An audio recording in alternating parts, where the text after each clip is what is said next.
Wow, stories.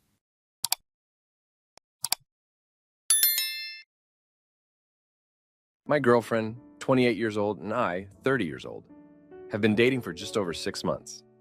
She's kind, beautiful, funny, and just overall an amazing person. I'm absolutely crazy about her. That being said, I've noticed a few strange things since we've been dating. The first thing I noticed was that she always left her medicine cabinet open. I thought it was an accident at first, but even when I shut it, it's always open again after she's been in there. When I ask about it, she says that she had to get something and just forgot to shut it. The second thing was that she always gets ready in her bedroom using her phone, saying that the light is better than in the bathroom. She never uses public restrooms or even the bathroom at my place. She's kind of a weird person, something I love about her, and can be a bit odd in general, so I never really paid too much attention to these things. But something happened last week that made me realize that these things probably run deeper than just being little quirks. We were meeting up with a couple of friends at a restaurant Friday night, and as we were about to head inside, I noticed that her eye makeup was a bit smudged.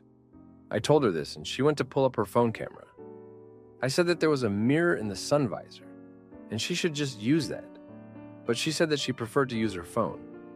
I insisted that it would be better to use the mirror because it was pretty dark, and the mirror had a light, and I started to pull it down. She snapped, "I said it's freaking fine," in a kind of panicked voice and slammed it back up. This really caught me off guard as it was extremely out of character for her. She's never talked to me like that.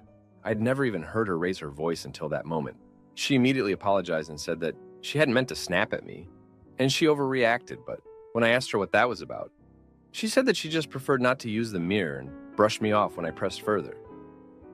On our way home, I tried to bring it up again, but I just kept getting the same answer. When I told her that I knew there had to be something else going on, she denied it and asked me to just drop it.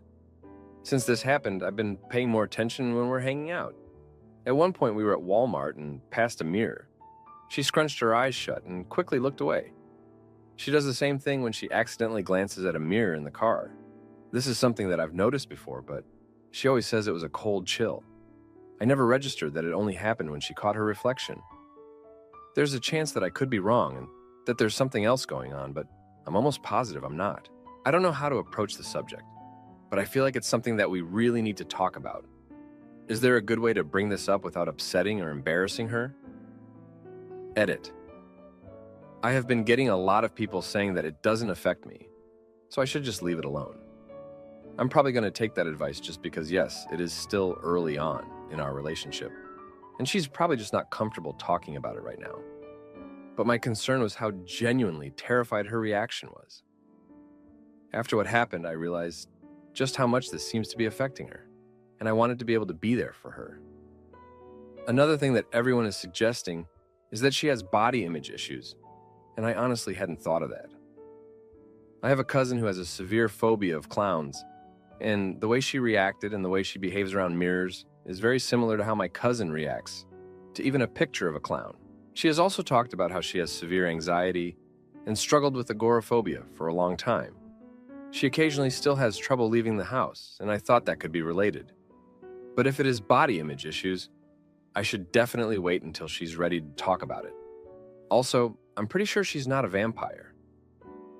Now, for a few comments before the update. Comment 1. Sorry, but it has to be noted that she said that she preferred to use her phone. I insisted that it would be better to use the mirror because it was pretty dark, and the mirror had a light, and I started to pull it down. She snapped, "I said it's freaking fine," in a kind of panicked voice and slammed it back up. Stop acting like you know better than the people themselves. When a grown adult tells you they like X, don't force your Y on them just because you think it's better. It's demeaning and it causes exactly your situation here. She's not at ease to open up to you. And there's a part in there about that disrespectful interaction. Not being mean. What I'm bringing up is an actual precise problem that causes huge gaps in relationships. Let other adults make their own choices just like you give yourself the freedom to choose Y over X. Comment 2. Just wanted to add that a lot of people are assuming she is insecure or has body image issues, but another explanation is possible. She could just be genuinely frightened of mirrors, nothing to do with looks.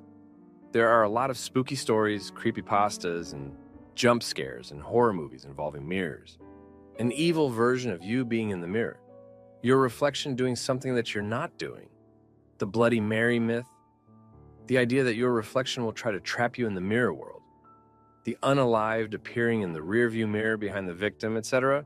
These are all common horror tropes. If you bring this up to her, please do not come at it from a place of, I know you're insecure, because she may not be. Now for the update. Thanks for sticking around for this update.